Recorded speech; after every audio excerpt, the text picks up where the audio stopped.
This sermon, God of this Evil Age, was delivered on Sunday morning, August 1st, 1965 at the Branham Tabernacle in Jeffersonville, Indiana, USA.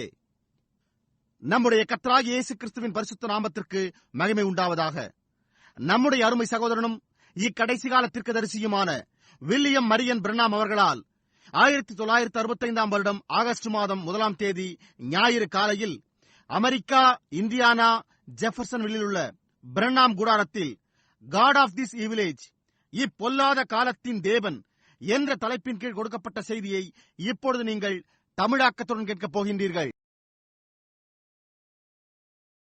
Notice, did he do it? He legalized sin. He legalized whiskey drinking, cigarette smoking. கவனியுங்கள், அவன் அதை செய்தானா? அவன் பாவத்தை சட்டப்பூர்வமாக்கினான். அவன் whisky குடிப்பதையும் cigarette புகைப்பதையும் சட்டப்பூர்வமாக்கினான். And then the churches legalized that a woman could be a member of the church with short hair. Now, may you stop just a minute. மேலும் சபைகளில் குட்டை முடிகொண்ட ஒரு பெண் சபையில் அங்கத்தினர் ஆகலாம் என்று சட்டப்பூர்வமாக்கப்பட்டுள்ளது. எப்பொழுது நீங்கள் ஒரு நிமிடம் நிறுத்தலாம். She can wear shorts, wear paints, and still belong to his religious group, which is absolutely contrary to the Word of God. He says it's all right. See his knowledge? அவள் குட்டைக்கால் சட்டைகளை அணியலாம், வர்ணங்களை பூசலாம், இன்னமும் அவனுடைய மதக்குழுவை சார்ந்தவள். அது தேவனுடைய வார்த்தைக்கு முற்றிலும் முரணாய் உள்ளது. அது சரி என்று அவன் கூறுகிறான். அவனுடைய அறிவை பார்த்தீர்களா? What's that got to do with the woman? Just the same as taking the forbidden fruit or not the forbidden fruit. That's what it is. God said not to do it. But he does it. அதற்கும் ஒரு பெண்ணுக்கும் என்ன சம்பந்தம்? விலக்கப்பட்ட கனியை புசிப்பதும் அல்லது விலக்கப்பட்ட கனியை புசியாமல் இருப்பதும் ஒரே மாதிரியாகும். அதுதான் அது.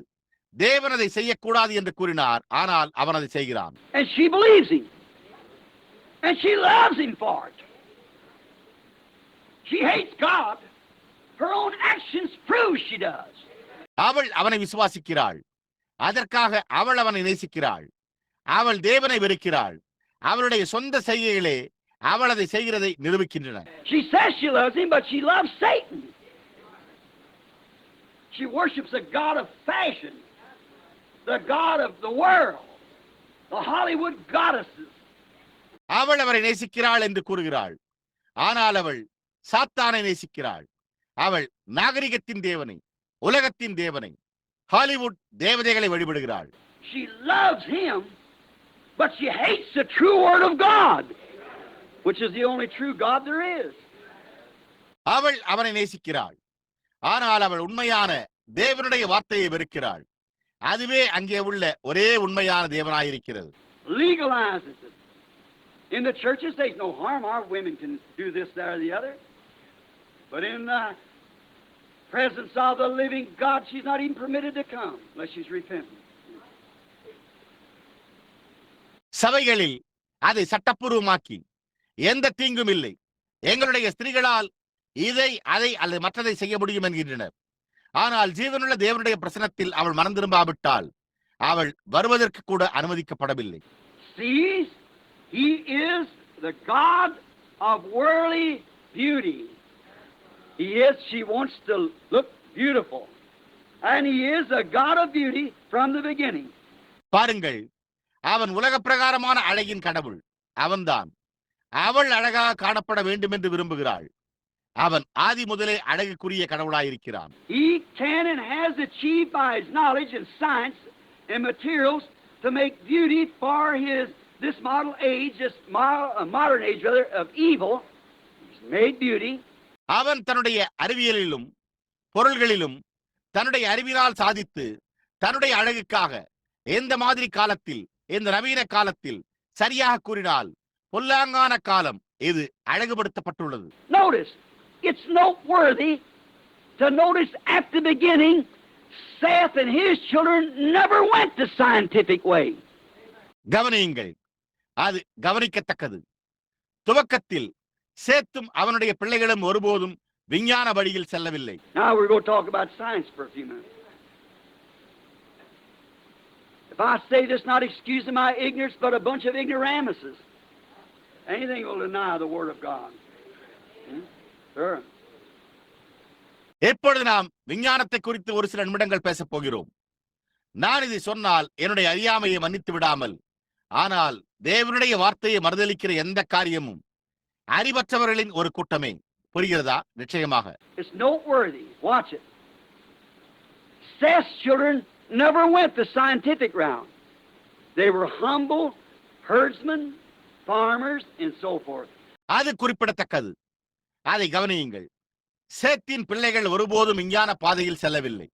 அவர்கள் தாழ்மையான ஆடு மேய்ப்பவர்களாயும் விவசாயிகள் போன்றவர்களாய் இருந்தனர். But Cain's children did. Why? Inspired by their daddy, the devil. Cain, inspired by his daddy, the devil. And these inspired by that seed coming down. ஆனால் காயீரின் பிள்ளைகளோ அதை செய்தனர். ஏன்? அவர்களுடைய தகப்பனான பிசாசினால் ஏவப்பட்டனர். காயின் அவனுடைய தகப்பனால் ஏவப்பட்டு பிசாசினால் ஏவப்பட்டு இவர்கள் அந்த with வந்ததனால் ஏவப்பட்டிருந்தனர். What's the seed of God coming down through every age?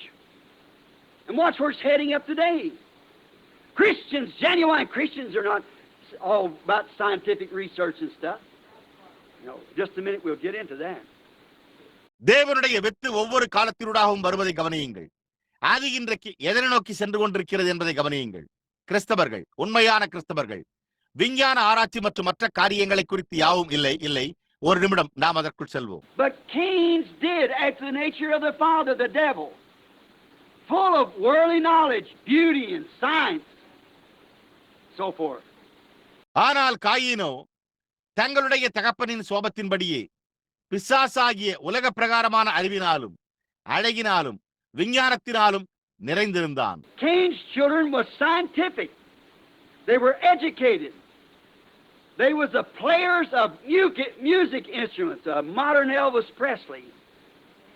காயீனின் பிள்ளைகள் விஞ்ஞானபூர்வமானவர்கள். அவர்கள் கல்வி கற்றிருந்தனர். அவர்கள் இசைக்கருவிகளை இசைப்பவர்களாய் இருந்தனர். ஒரு நவீன Elvis Presley. Some of this stuff like at the school board let's happen up here in the lane every Saturday night. Builders of city, beautifying women for personal lust. ஒவ்வொரு சனிக்கிழமை இரவும் பள்ளிக்கூட நிர்வாக குழுவினர் இந்த நடைபாதையில் இந்த கருவிகள் சிலவற்றை வாசிக்கின்றனர். நகரத்தை கட்டி தனிப்பட்ட இச்சைகளுக்காக ஸ்திரீகளை அழகுபடுத்தி. As a devil giving women paint and bobbing their hair and put them in the shorts and things like that, it's for his own dirty lust. That's pretty flat, but I don't know any other way to say it. பிசாசு பெண்களுக்கு வர்ணம் பூசுவது, அவர்களுடைய தலைமுடியை குட்டையாக வெட்டிக் கொள்வது, குட்டைக்கால் சட்டைகளை அணிவது மற்றும் அது போன்ற காரியங்களை செய்வது போன்றே ஆகும். அவர்கள் அது தன்னுடைய சொந்த அசுத்தமான இச்சைகளுக்காகவே ஆகும். அது மிகவும் வெளிப்படையாக இருக்கிறது. ஆனால் அதை கூற வேறுபடி எனக்கு தெரியவில்லை.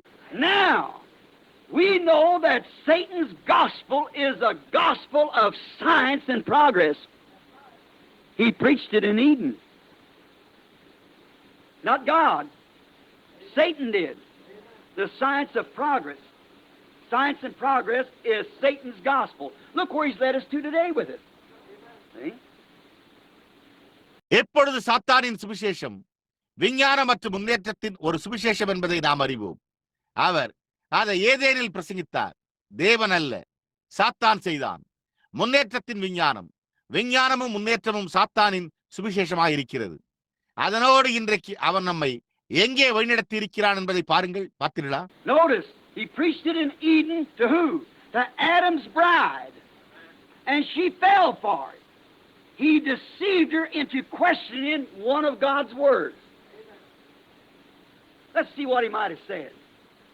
கவனியுங்கள். அவன் அதை ஏதேனில் யாருக்கு பிரசங்கித்தான்? ஆதாமின் மணவாட்டிக்கு. அவன் அதற்காக விழுந்தாள். அவன் தேவனுடைய வார்த்தைகளில் ஒன்றை குறித்து கேள்வி கேட்கும்படி அவளை வஞ்சித்தான். அவன் என்ன கூறியிருப்பான் என்று நாம் பார்ப்போம். He must have said, it is not scientific to die in this holy church. Or, you will be schooled and educated not to believe in such unreasonable things as death. I don't care if God's Word did say it, it's unreasonable. அவன் இந்த பரிசுத்த சபையில் மரிப்பது விஞ்ஞானபூர்வமானதல்ல என்று கூறியிருக்க வேண்டும். இல்லை என்றால் நீங்கள் கல்வியறிவு பெற்றவர்களாகவும் கல்வி கற்றவர்களாகவும் இருப்பீர்கள். மரணம் போன்ற நியாயமற்ற காரியங்களில் விசுவாசம் வைக்காதீர்கள். தேவனுடைய வார்த்தை அதை கூறியிருந்தாலும் எனக்கு கவலை இல்லை, அது பகுத்தறிவற்றது என்று கூறியிருக்க வேண்டும். Oh, look at him today. God is a good God. You're in His holy church. Well, you cannot die, but God said you would. That settles it. See him today? இன்றைக்கு அவனை பாருங்கள். தேவன் ஒரு நல்ல தேவன். நீங்கள் அவருடைய பரிசுத்த சபையில் இருக்கிறீர்கள். நீங்கள் மரிக்க முடியாது என்றான்.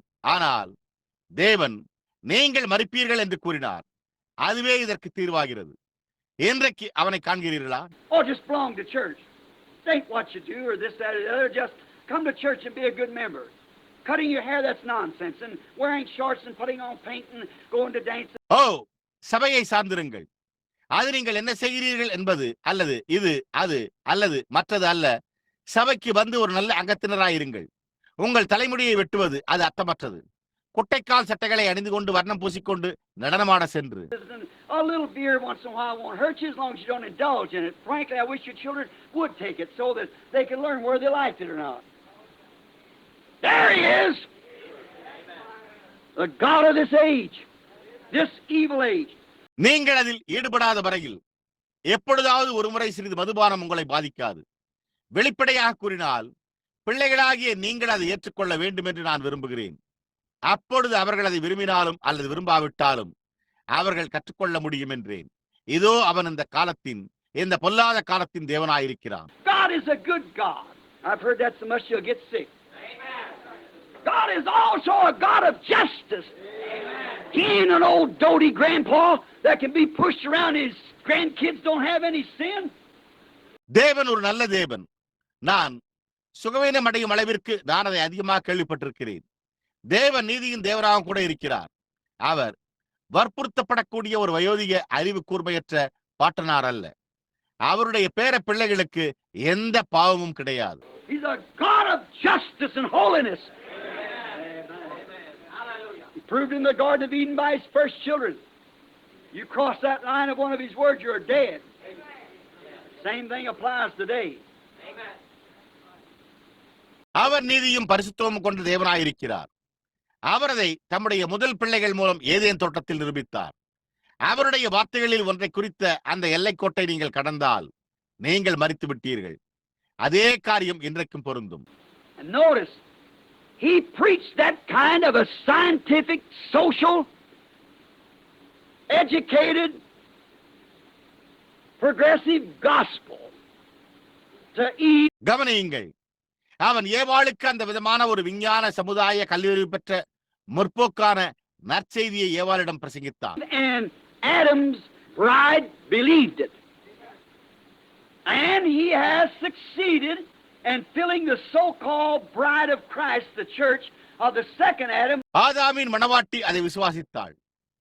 அவன் கிறிஸ்துவின் மணவாட்டி என்று அழைக்கப்படுகிற இரண்டாம் ஆதாமின் சபையை அதே விதமான வாதங்களோடு நிரப்புவதில் with the same arguments. That's right. வெற்றி பெற்றிருக்கிறான். அது உண்மை. Oh, it's not for God. God is too good to do it. Why, as long as you go to church, if thou believest, the devil believes. Not make believes, but he actually believes. He's not saved. அது தேவனுக்கானதல்ல. தேவன் அதை செய்ய மிகவும் நல்லவராயிருக்கிறார். ஏன்? நீங்கள் சபைக்கு செல்லும் வரையில் நீ விசுவாசித்தால் பிசாசு விசுவாசிக்கிறான். பாவனை விசுவாசம் அல்ல. ஆனால் அவன் உண்மையாகவே விசுவாசிக்கிறான். அவன் ரட்சிக்கப்படவில்லை. If thou believest. நீ விசுவாசித்தால். He tells the second bride, or the second Adam's bride, the same as he told the first. அவன் இரண்டாம் மணவாட்டிக்கு இல்லை, இரண்டாம் ஆதாமின் மணவாட்டிக்கு அவன் முதலாம் மணவாட்டியிடம் கூறியது போலவே கூறுகிறான். Such as now divine healing. There is no such thing. We can prove that. There's never been a case proved. இப்பொழுது தெய்வீக சுகமளித்தல் அப்படிப்பட்ட ஒரு காரியமே கிடையாது. நாம் அதை நிரூபிக்க முடியும். எந்த ஒரு காரியமும் ஒருபோதும் நிரூபிக்கப்படவில்லை என்பதை போன்றே. And this baptism in Jesus' name. Now, don't you realize that I'm the authority of the church, he said? We settled that at Nicaea, Rome, when them 3 unclean spirits went out of the dragon. இயேசுவின் நாமத்தில் கொடுக்கப்படும் இந்த ஞானஸ்தானம் நான் சபையின் அதிகாரம் என்பதை நீங்கள் உணரவில்லையா என்று அவன் கூறுகிறான். நாங்கள் அதை ரோமாவூரில் உள்ள நிசாயாவில் முடிவு செய்துள்ளோம். வலு சர்பத்தின் வாயிலிருந்தும் கள்ளத்திற்கதரிசியின் வாயிலிருந்தும் False prophets and so forth. We believe there is a trinity of gods. Oh, for goodness sakes, that's as heathen as can be.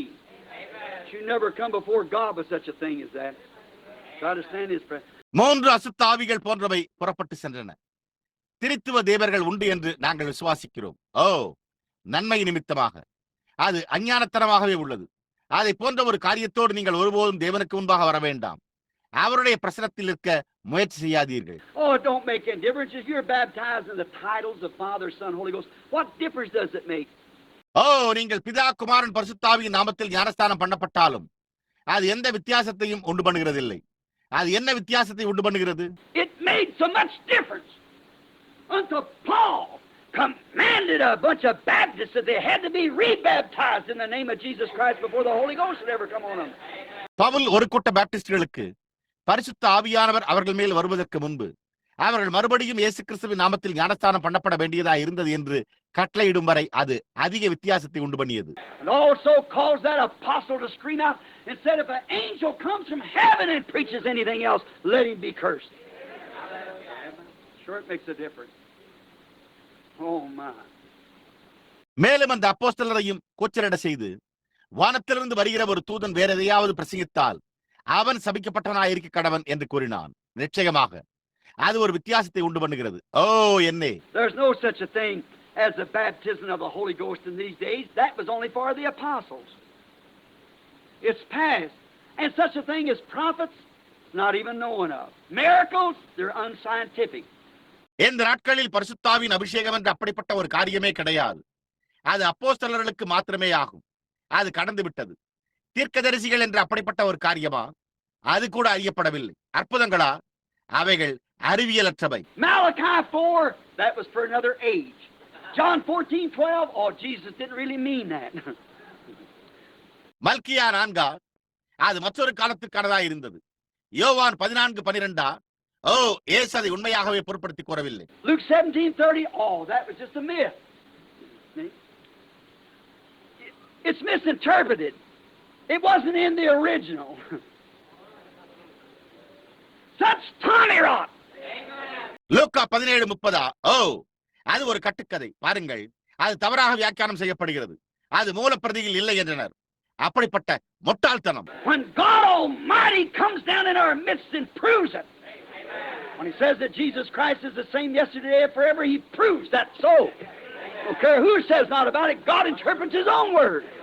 He said he would do this thing in the last day. சர்வ வல்லமையுள்ள தேவன் நம் மத்தியில் இறங்கி வந்து அதை நிரூபிக்கும் போது அவர் இயேசு கிறிஸ்து நேற்று இன்றும் என்று மாறாதவராய் இருக்கிறார் என்று கூறும்போது அவர் அதை அவண்ணமாய் நிரூபிக்கிறார். அதை குறித்து யார் கூறவில்லை என்றாலும் எனக்கு கவலை இல்லை. தேவன் தம்முடைய சொந்த வார்த்தையை வியாக்கியானிக்கிறார். அவர் கடைசி நாட்களில் இந்த காரியத்தை செய்வார் என்று கூறினார். There will be light in the evening time, and there is light for the manifestation of the Son of God. சாயங்காலத்திலே வெளிச்சம் உண்டாகும். தேவனுடைய குமாரனின் வெளிப்படுத்தலுக்கான வெளிச்சம் உண்டு. The same sun that rises in the east is the same sun that sets in the west. The prophet said there would be a day that couldn't be called day or night. It's a dismal. The clouds is over the face of the sun. கிழக்கில் உதிக்கும் அதே சூரியன் மேற்கில் அஸ்தமிக்கிற அதே சூரியனாயிருக்கிறது. தீர்க்கதரிசியோ பகலென்றும் இரவென்றும் அழைக்கப்பட முடியாத ஒரு நாள் உண்டாயிருக்கும் என்று கூறினான். சூரியனின் முகத்திற்கு மேல் மேகங்கள் சூழ்ந்திருப்பது போன்று அது ஒரு மந்தமான நிலையில் உள்ளது. But said about evening time it shall come light again. The same sun. He's Alpha and Omega. Same sun that rose in the east was predicted to rise in the west again in the last days, just before the day was over.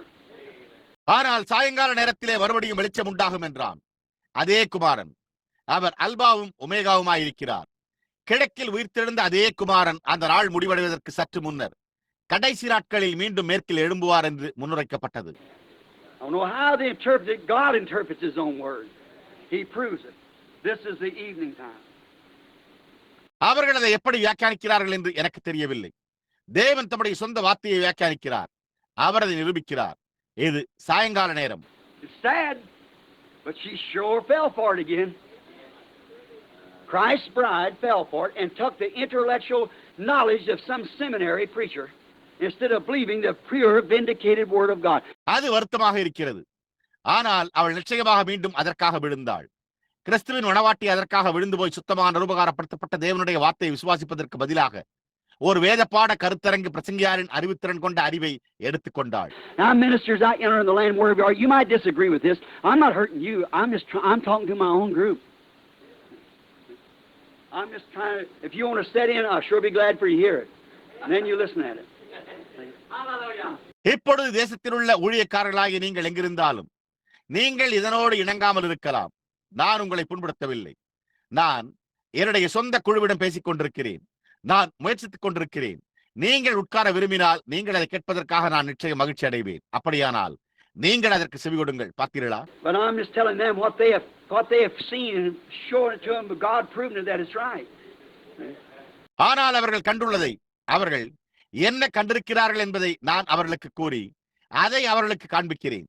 அது சரி என்று தேவன் அதை நிரூபிக்கிறார். பார்த்தீர்களா? This is the hour. Don't need anybody to interpret it. Your worldly knowledge don't have anything. You might have a BAD, DAD, or whatever it might be. It don't mean one thing. இதுவே அந்த வேலையாய் உள்ளது. அதை வியாக்கியானிக்க யாரும் தேவையில்லை. உங்களுடைய உலக பிரகாரமான அறிவு எந்த காரியத்தையும் பெற்றிருக்கவில்லை. நீங்கள் BA, DD, AD அல்லது அது என்னவா இருந்தாலும் அது ஒரு காரியத்தையும் பொருட்படுத்துகிறதில்லை. God interprets His word Himself. He promised it, and here it is. தேவன் தம்முடைய வார்த்தையை தாமே வியாக்கியானிக்கிறார். அவர் அதை வாக்குத்தத்தம் செய்துள்ளார்.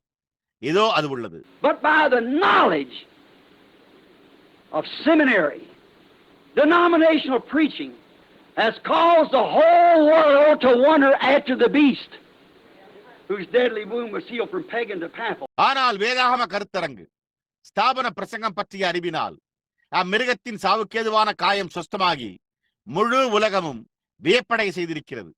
அஞ்ஞான மார்க்கத்திலிருந்து போப்பாண்டவரின் மார்க்கத்திற்கு கொண்டு சென்றிருக்கிறது. See where she's heading up? She believes it. She believes the knowledge that he tells her. அவள் எங்கே சென்று கொண்டிருக்கிறாள் என்று பார்த்தீர்களா? அவள் அதை விசுவாசிக்கிறாள். அவன் அவளிடத்தில் கூறுகிற அறிவை அவள் விசுவாசிக்கிறாள். It is, now watch. It is that both engaged brides believe Satan's knowledge against God's word. எப்பொழுது கவனியுங்கள், நிச்சயிக்கப்பட்ட மணவாட்டிகள் இருவரும் தேவனுடைய வார்த்தைக்கு விரோதமாக சாத்தானுடைய அறிவை நம்பினர். The bride of Adam believed Satan's knowledge against God's word, and the bride of Christ has believed Satan's knowledge in this intellectual evil age against God's word. ஆதாமின் மணவாட்டி தேவனுடைய வார்த்தைக்கு விரோதமாக சாத்தானுடைய அறிவை விசுவாசித்தாள். கிறிஸ்துவின் மணவாட்டி இந்த அறிவாற்றலுள்ள பொல்லாத காலத்தில் தேவனுடைய வார்த்தைக்கு விரோதமாக சாத்தானின் அறிவை விசுவாசித்திருக்கிறாள். And notice, Eve in the natural that believed it and plunged the whole human race to death. கவனியுங்கள், மாம்ச பிரகாரமாக ஏவாள் அதை விசுவாசித்து முழு மானிட வர்க்கத்தையும் மரணத்தில் ஆழ்த்தினாள். The natural bride, Adam, the natural man of the earth, his bride, before he got to her to be wife, plunged the whole human race into death. Whether it's scientific or not, we die just the same because God said we would. மாம்ச பிரகாரமான மணவாட்டியே, ஆதாம் பூமியின் மாம்ச பிரகாரமான மனிதன், அவனுடைய மணவாட்டி. அவன் அவளை மனைவியாக்குவதற்கு முன்பே முழு மானிட வர்க்கத்தையும் மரணத்துக்குள் தள்ளினாள். அது விஞ்ஞானபூர்வமானதா அல்லது இல்லை என்றாலும் நாம் ஒரே விதமாக மரிக்கிறோம். ஏனென்றால் நாம் மரிப்போம் என்று தேவன் கூறினார். Whether you're in Holy Eden or Holy Church or Holy Denomination, whatever it might be, you'll die the day you disbelieve one word of God's word to be the truth, when it's vindicated and proved to you. நீங்கள் பரிசுத்த ஏதேனில் இருந்தாலும் அல்லது பரிசுத்த சபையில் இருந்தாலும் அல்லது பரிசுத்த ஸ்தாபனத்தில் இருந்தாலும் அல்லது அது என்னவா இருந்தாலும் தேவனுடைய வார்த்தை ரூபகாரப்படுத்தப்பட்டு உங்களுக்கு நிரூபிக்கப்படும் போது அதில் ஒரு வார்த்தையை நீங்கள் சத்தியம் என்று விசுவாசிக்காத நாளில் நீங்கள் மரித்து போவீர்கள். That's the day you separate yourself from God. Not just a whole sentence, one word. Whosoever shall add one word or take one away. That's the day you die.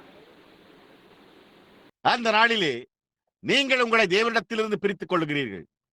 முழு வாக்கியத்தை மட்டுமல்ல, ஒரு வார்த்தையே.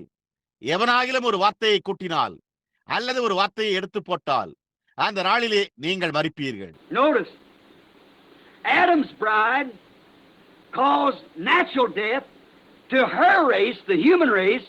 கவனியுங்கள், ஆதாமின் மணவாட்டி தன் இனத்திற்கு, மானிட வர்க்கத்திற்கு இயற்கையான மரணத்தை ஏற்படுத்தினாள். And the second Adam's bride, Christ, engaged bride, has plunged the whole church to a denominational death. இரண்டாம் ஆதாமின் மணவாட்டி, கிறிஸ்துவின் நிச்சயிக்கப்பட்ட மணவாட்டி, விஞ்ஞானம், அறிவாற்றல், பெரிய பெரிய ஸ்தாபனங்கள் மூலம் To take the mark of the beast. By the scientific, intellectual, big denominations, we're Baptists, we're Presbyterian, we're Pentecostals, and so forth. மிருகத்தின் முத்திரையை பெற்றுக் கொள்ளும்படி முழு சபையையும் ஒரு ஸ்தாபன மரணத்தில் மூழ்கடித்தாள். நாங்கள் பாப்டிஸ்டுகள், நாங்கள் பிரெஸ்பிட்டேரியன்கள், நாங்கள் பெந்தேகோஸ்தேக்காரர்கள் என்று கூறுகின்றனர். We got this and we own more property. We're noted by the government. We're all around the world and all such things. And the best of the mayor of the city and so forth comes to us. Even the president comes to have mass said with us, and we comes to this or that, the other. நாங்கள் இதை பெற்றுள்ளோம். நாங்கள் அதிகமான சொத்துக்களை உடையவர்களாக இருக்கிறோம்.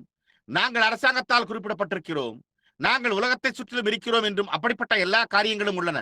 மேலும் மிகச்சிறந்த நகரத்தின் நகராண்மை கழக தலைவர் முதலானோர் எங்களிடம் வருகிறார். ஜனாதிபதியும் கூட எங்களோடு வெகுஜன கருத்துக்களை கூற வருகிறார். நாங்கள் இதற்கு, அதற்கு அல்லது மற்றதற்கு வருகிறோம். The whole world has been plunged to a spiritual denominational death. The whole church, she's dead. முழு உலகமும் ஒரு ஆவிக்குரிய ஸ்தாபன மரணத்துக்குள் தள்ளப்பட்டிருக்கிறது. முழு சபையும் அவள் மரித்து விட்டாள். You say you're covering a lot of territory. நீங்கள் ஏராளமான காரியங்களை குறித்து பேசிக் கொண்டிருக்கிறீர்கள் என்று கூறலாம்.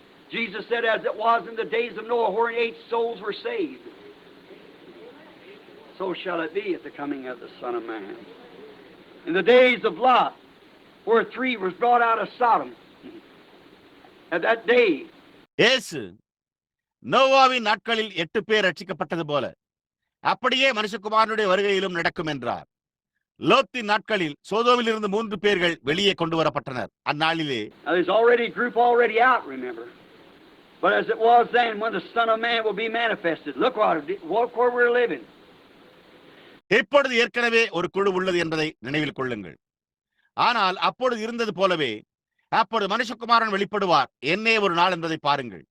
நாம் எங்கே வாழ்ந்து கொண்டிருக்கிறோம் என்று பாருங்கள். Now, she has called the whole world to accept the scientific leadership of the educational program that Satan has given to her under the name of a church. The leadership of an educational scientific program. I'm picturing to you the God of this world. எப்பொழுது முழு உலகமும் கல்வி திட்டத்தின் விஞ்ஞான தலைமையை ஏற்றுக்கொள்ள அவள் காரணமாய் இருக்கிறாள். சாத்தான் அவளுக்கு ஒரு சபை என்ற பெயரில் ஒரு கல்வி விஞ்ஞான திட்டத்தின் தலைமைத்துவத்தை அளித்துள்ளான். இந்த உலகத்தின் தேவனை நான் உங்களுக்கு சித்தரித்துக் கொண்டிருக்கிறேன். When she as Eve had the very filling of God's word in her hand, she could have took God's word, but what did she do that? Instead of caring for the baptism of the Holy Ghost, ஏவாளை போல தேவனுடைய வார்த்தையின் நிரப்புதலை அவள் கையில் வைத்திருந்த போது அவளால் தேவனுடைய வார்த்தையை ஏற்றுக்கொண்டிருக்க முடியும். ஆனால் அவள் அதற்கு என்ன செய்தாள்? பரிசுத்த ஆவியின் அபிஷேகத்திற்காக தாமதிப்பதற்கு பதிலாக let science prove to her that the Holy Ghost is only for the disciples. பரிசுத்த ஆவியானவர் சீஷர்களுக்கு மாத்திரமே உண்டு என்பதை விஞ்ஞானம் அவளுக்கு நிரூபிக்க விட்டு விட்டாள். Instead of keeping divine healing going when she ought to be now raising the dead and doing great miracles, she's let Satan under his leadership of religious men take the word of God and try to say that it was for another age. And she's believed it. தெய்வீக சுகமளித்தலை தொடர்ந்து வைத்திருப்பதற்கு பதிலாக அவள் இப்பொழுது மரித்தோரை உயிரோடு எழுப்பி மகத்தான அற்புதங்களை செய்ய வேண்டி இருந்த போது மத சம்பந்தமான மனிதனின் தலைமையின் கீழ் சாத்தானை அனுமதித்திருக்கிறாள். தேவனுடைய வார்த்தையை எடுத்து அது வேறொரு காலத்திற்கானதா இருந்தது என்று கூற முயற்சிக்கின்றனர்.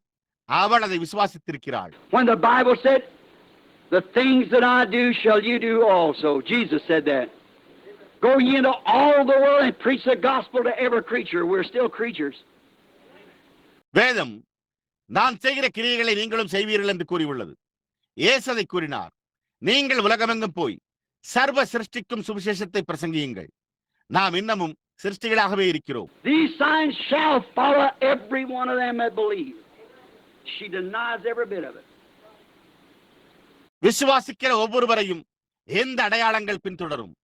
அவள் அதனுடைய ஒவ்வொரு துணுக்கையும் மறுதலிக்கிறாள். She denies all the supernatural, as she swapped it for his intellectual conception of the Bible, where priests and holy fathers, so-called, where bishops, archbishops, where district presbyters. அவள் இயற்கைக்கு மேம்பட்ட எல்லாவற்றையுமே மறுதலிக்கிறாள்.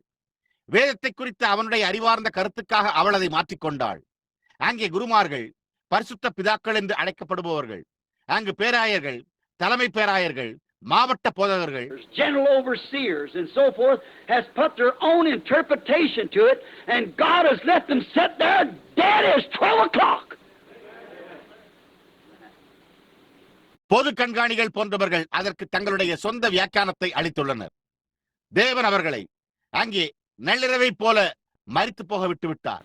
The only things left in the last days is a bunch of little Pentecostals with a bunch of music hooped up as hard as they can, rubbing them down the floor, speaking in tongues and shouting, and having a form of godliness but denying the word thereof. கடைசி நாட்களில் விடப்பட்டிருப்பது ஒரு இசைக்குழுவோடு உள்ள ஒரு கூட்ட பெந்தேகோஸ்தையினராகும். தங்களால் இயன்றவரை கூச்சலிட்டு தரையிலே மேலும் கீழும் ஓடி அந்நிய பாஷைகளில் பேசி சத்தமிட்டு தேவ பக்தியின் வேஷத்தை தரித்து அதன் வார்த்தையை மறுதலிக்கிறவர்களாயும் இருப்பார்கள். Tell them to be baptized in the name of Jesus Christ, laugh in your face. But that God goes right on making it so just the same, proving His word to be so. அவர்களை இயேசு கிறிஸ்துவின் நாமத்தில் ஞானஸ்தானம் பண்ணப்பட வேண்டும் என்று சொல்லி பாருங்கள், உங்கள் முகத்தை பார்த்து சிரிப்பார்கள். ஆனால் அதாவது தேவன் அதை அந்த விதமாக செய்து தம்முடைய வார்த்தையை அவண்ணமாய் நிரூபிக்கிறார். Notice the tree that Satan caused Eve to partake of was a tree of good and evil. It was a mixed tree. கவனியுங்கள், சாத்தான் ஏவாளை புசிக்க செய்த அந்த விருட்சம் நன்மை தீமையின் விருட்சமாய் இருந்தது. அது ஒரு கலப்பு மரமாய் இருந்தது. Now look at the day we're living in. When he's calling out a bride, he's got a church that claims to be doing good when it's evil by denying the word. A mixed tree. இப்பொழுது நாம் ஜீவித்துக் கொண்டிருக்கிற இந்நாளை பாருங்கள். அவர் ஒரு மணவாட்டியை அழைத்துக் கொண்டிருக்கிறார். நன்மை செய்கிறதாக உரிமை கோருகிற ஒரு சபையை அவன் பெற்றிருக்கிறான். அது தீமையாக இருக்கும்போது வார்த்தையை மறுதலிக்கின்றது. ஒரு கலப்பு மரம். Oh, say they have great societies. They help the this and the Red Cross endorses it and all the schools. They look here. அவர்கள் பெரிய சங்கங்களை உடையவர்களாய் இருக்கிறார்கள். அவர்கள் இதற்கு உதவி செய்கிறார்கள். செஞ்சிலுவை சங்கமும் அதை ஆதரிக்கிறது. எல்லா பள்ளிகளையும் அவர்கள் இங்கே பாருங்கள். Oh, but just deny one word. That's all you have to do to die. No matter how intellectual, how good it is. Jesus said a little leaven leavens the whole lump. One spot of leaven ruins the lump. ஆனால் ஒரு வார்த்தையை மறுதலித்தால் நீங்கள் மறிக்க செய்ய வேண்டியது அவ்வளவுதான். அது எவ்வளவு அறிவாற்றல் கொண்டதாக இருந்தாலும், அது எவ்வளவு நல்லதாக இருந்தாலும் அது ஒரு பொருட்டல்ல. இயேசு கொஞ்சம் புளித்தமா பிசைந்தமா முழுவதையும் புளிப்பாக்கும் என்றார். ஒரு பொட்டு புளிப்பானது பிசைந்தமா முழுவதையும் புளிப்பாக்கும். One word of God displaced spoils the whole picture. What about my arm being where my foot should be? See? What if my ear was down here where my hand should be? A little leaven leavens the whole lump. தேவனுடைய ஒரு வார்த்தை இடம்பெயர்ந்து முழு காட்சியையும் கெடுத்து விடுகிறது. என்னுடைய கால் இருக்க வேண்டிய இடத்தில் என்னுடைய கரம் இருப்பது குறித்து என்ன பார்த்தீர்களா? என்னுடைய காது இங்கே என்னுடைய கரம் இருக்க வேண்டிய இடத்தில் இருந்திருந்தால் என்னவாகும்? கொஞ்சம் புளித்தமா பிசைந்தமா முழுவதையும் புளிப்பாக்கும். Say, how do you know it's right? God proves it right. He vindicates it. He said it here in the word, then he proves it. That's how we know it's right or not. அது சரி என்று உங்களுக்கு எப்படி தெரியும் என்று கேட்கலாம். தேவன் அதை உண்மை என்று நிரூபிக்கிறார். அவர் அதை உபகாரப்படுத்துகிறார். அவர் அதை இங்கே வார்த்தையில் கூறினார். அப்பொழுது அவர் அதை நிரூபிக்கிறார். அந்த விதமாகவே அது சரியா அல்லது இல்லையா என்பதை நாம் அறிந்து கொள்கிறோம். Just deny one word is all it takes to die. It brought the same results in this evil age, spiritual death, as it did physical death to the whole human race. ஒரு வார்த்தையை மறுதலித்தால் அது மரிக்க போதுமானது. அது முழு மானிட வர்க்கத்திற்கும் சரீர பிரகாரமான மரணத்தை ஏற்படுத்தியது போன்றே இந்த பொல்லாத காலத்தில் ஆவிக்குரிய மரணத்திலும் அதே பலன்களை கொண்டு வந்தது. Notice how Satan got that scientific age back there of Noah's to lean upon their own understanding. நோவாவினுடைய விஞ்ஞான காலத்தில் சாத்தான் எவ்வாறு தங்களுடைய சொந்த அறிவின் பேரில் சார்ந்திருக்க வேண்டும் என்பதை கவனியுங்கள். The Bible tells us in Proverbs, lean not to our own understanding. And let every man's word be a lie and God's be true. வேதம் நம்முடைய சுயபுத்தியில் சார்ந்திருக்காதிருங்கள் என்று நீதிமொழிகளில் நமக்கு கூறுகிறது. மேலும் எந்த மனுஷனுடைய வார்த்தையும் பொய்யாயும் தேவனுடைய வார்த்தை சத்தியமாயும் இருக்க கடவுது. But Satan, by his knowledge from the beginning of the Garden of Eden, got the people to lean upon their own understanding. And you know, through his great Max Factor's works that he had back there. ஆனால் சாத்தானோ துவக்க முதற்கொண்டே Eden தோட்டத்தில் தன்னுடைய அறிவினால் ஜனங்களை தங்களுடைய சொந்த அறிவின் மேல் சார்ந்திருக்க செய்தான். மேலும் அவனது சிறந்த மேக்ஸ் ஃபேக்டரின் படைப்புகள் மூலம் அவன் அங்கு திரும்பி இருப்பதை நீங்கள் அறிவீர்கள். He got women so fair that it caused the son of man, the sons of God rather, to fall to sin and marry them. அவன் மிகவும் அழகான ஸ்திரீகளை உடையவனாயிருந்தான். அது மனுபுத்திரனுடைய தேவனுடைய புத்திரர் பாவத்தில் விழுந்து அவர்களை விவாகம் செய்ய காரணமாயிருந்தது. Women were so fair, so pretty. சரி, அவர் ஸ்திரீகள் மிகவும் அழகாகவும் இருந்தனர்.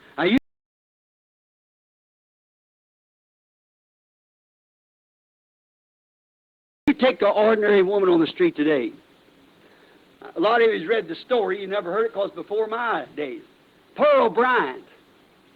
How many of you ever heard of her? Sure. She's supposed to be the world's most beautiful woman. எப்பொழுது நீங்கள் இன்றைக்கு தெருவில் உள்ள சாதாரண பெண்ணை எடுத்துக் கொள்ளுங்கள். உங்களில் அநேகர் அந்த கதையை படித்திருப்பீர்கள். நீங்கள் அதை ஒருபோதும் கேள்விப்பட்டதே இல்லை. ஏனென்றால் அது என்னுடைய நாட்களுக்கு முன்னமே இருந்தது. பேர்ல் ஓ பிரைன். எத்தனை பேர் அவளை குறித்து கேள்விப்பட்டிருக்கிறீர்கள்? நிச்சயமாகவே அவள் உலகின் மிக அழகான பெண்மணியாக இருந்திருக்க வேண்டும். Why, the in a school kid that goes in the schoolhouse today, but what's twice pretty she was. Why is it? The beauty of women is to happen in the last days. ஏன் இன்றைக்கு பள்ளிக்கூடத்துக்கு செல்லும் பள்ளி குழந்தை அவள் இருந்ததை விட 2 மடங்கு அழகாக இருக்கவில்லையா? அது ஏன்? ஸ்திரீகளின் அழகு கடைசி நாட்களில் சம்பவிக்க வேண்டும். They cut their hair, they put them in little girls' dresses, they put shorts and bikinis and every what they call on, they put paint and rouge and all these kind of things to make them something that they're not. அவர்கள் தங்களுடைய தலைமுடியை கத்தரித்து விட்டனர். அவர்கள் சிறு பெண்களின் ஆடைகளை அணிவார்கள். அவர்கள் குட்டைக்கால் சட்டைகளையும் மிகச்சிறிய நீச்சல் உடைகளையும் நீங்கள் என்னவென்று அழைக்கிறீர்களோ அதை அணிவார்கள். அவர்கள் இல்லாத ஏதோ ஒரு காரியத்தை அவர்கள் உருவாக்கும்படி அவர்கள் வர்ணத்தை பூசி சிகப்பு சாயத்தை கன்னத்தில் பூசி இந்த விதமான காரியங்களை எல்லாம் போட்டுக் கொள்ளுகிறார்கள். பார்த்தீர்களா? But through scientific knowledge they've been able to achieve this. Do you know there's more spent for cosmetics for women than there is in the United States? ஆனால் விஞ்ஞான அறிவினால் அவர்களால் இதை சாதிக்க முடிந்திருக்கிறது. அமெரிக்க ஐக்கிய நாடுகளில் உள்ளதை காட்டிலும் பெண்களுக்கான அழகு சாதன பொருட்களுக்காக அதிகம் செலவிடப்படுகிறது என்பதை நீங்கள் அறிவீர்கள். Twice or 3 times as much is spent for food to live on. Prove that. For cosmetics. ஜீவனுக்கான ஆகாரத்திற்காக செலவழிப்பதை காட்டிலும் 2 மடங்கு அல்லது 3 மடங்கு அதிகமாக செலவழிக்கப்படுமா? அழகு சாதன பொருட்களுக்காகவே அது உண்மை என்பதை நிரூபிக்கிறது.